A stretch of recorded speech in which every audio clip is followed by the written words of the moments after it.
Hello Middle 3. Today we have a poetry lesson. This poem is titled Blow, Blow by William Shakespeare, booklet page 62 to 65.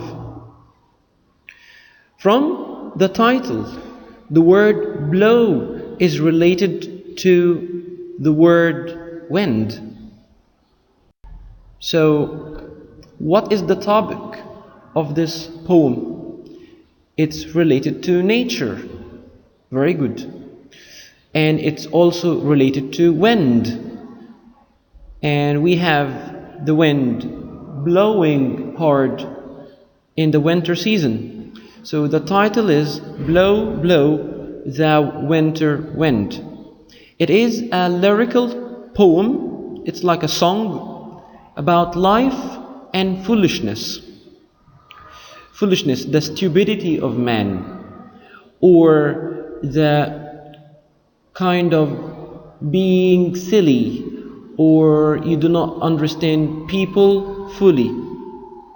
It was first published in 1623 in the famous play As You Like It by Shakespeare. It was sung in the play by a lord after meeting the Duke Senior, who had been excluded by his brother. So it's part of a play. It's a song in a play written by Shakespeare himself.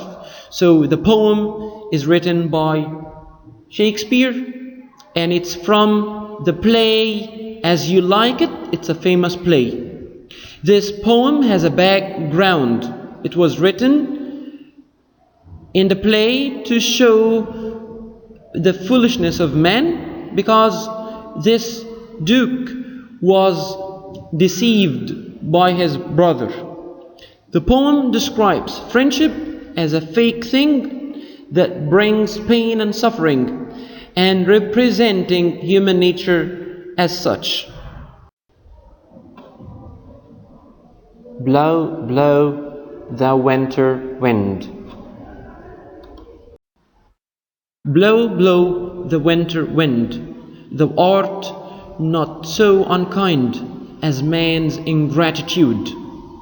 Thy tooth is not so keen, because thou art not seen. Although thy breath be rude, hey-ha, sing hey-ha unto the green holly. Most friendship is feigning, most loving mere folly. Then hey-ha, the holly. This life is most jolly. Let's look at some of the difficult vocabulary in this stanza. Stanza 1. Thou means you. Art means are. These are old English words. We do not use them anymore, but at that time they said thou instead of you, art instead of are, and you will have more examples. The word ingratitude, being ungrateful and not thankful. Thy means your. Hey-ha is a word that describes activity. People used to do this, to say this, to encourage themselves while they were working. So they said hey-ha. We can see this phrase in songs in Snow White. Holly, evergreen plant. Feigning means pretending, acting unreal.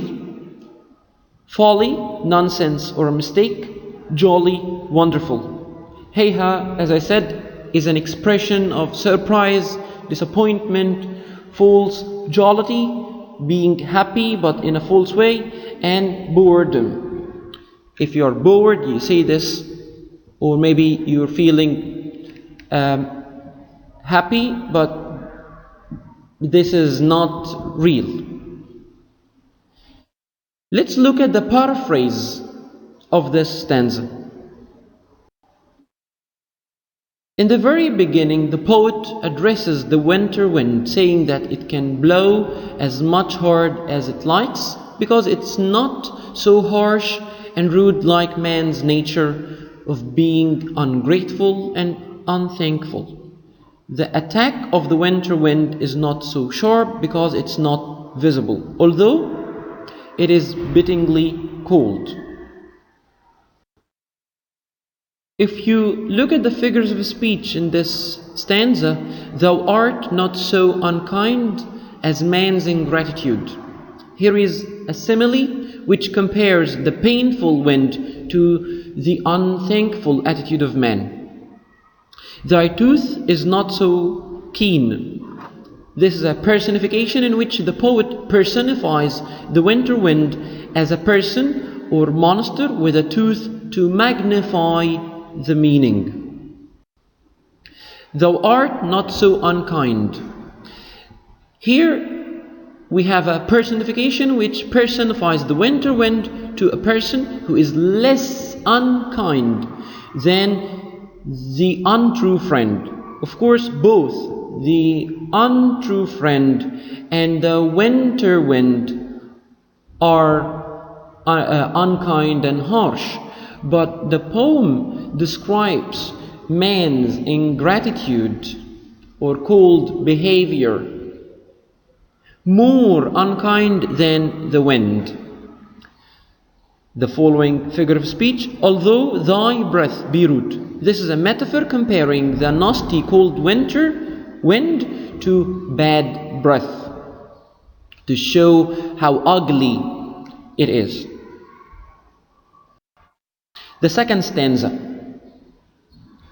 So in the first stanza we talked about the wind, which is an element of nature. In the second stanza we will talk about another element of nature, which is water.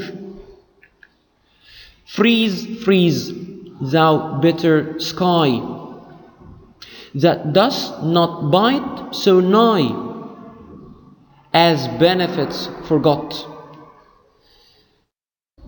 Though thou the waters warp, thy sting is not so sharp, as a friend remembered not. Hey-ha, sing hey-ha unto the green holly, most friendship is feigning, most loving mere folly. Then hey-ha, the holly, this life is most jolly. Here we have a repetition at the end of each stanza. Let's look at some vocabulary. Dost means does. Nigh, like near in relationship. Benefits, help, support. Thou, you. Sting, to pierce, cause quick but sharp pain. Warp means twist in different shapes. Cause to move something irregularly. So here in this stanza we're talking about another element, which is the relation between the sky, wind and water. The wind causing the water to move in irregular manner. In the second stanza the poet asks the frost sky or the frosty sky to freeze, because it won't cause him the pain as caused by his friend who forgot his favors instead of being thankful. The poet says that although the waters are frozen, they do not cause sharp pain like the pain caused by his friend, who does not even bother to remember him. Thus, the frozen faces of the world are more painful than the frozen water. The poet at the end advises us, at the end of stanza 1 and stanza 2, advises us, his audience, the readers, at the end of the poem, to sing all the year like holly, which is a tree green throughout the year, has green leaves throughout the whole year, and we have to accept human nature as it is, as a fact of life. Figures of speech, that does not bite so nigh as benefits forgot. This simile compares the pain caused by the frozen water to man's ungrateful attitude. Though thou the waters warp. Here we have a repetition of the sound which is an alliteration, and also the sound wa in water and war, creating internal music within the lines. Heyha, unto the green holly is a repetition of whole lines to stress the main idea of the poem, to accept the fact of life, human nature. Let's look at some critical questions. What is the main theme of the poem? Fake friendship, bitter realities of human life, which is expressed throughout the lines. Man's ingratitude is compared to elements of nature. Yes, the poet used the wind and the water as elements to clarify his message by making comparisons to man's cold attitude towards his fellow man.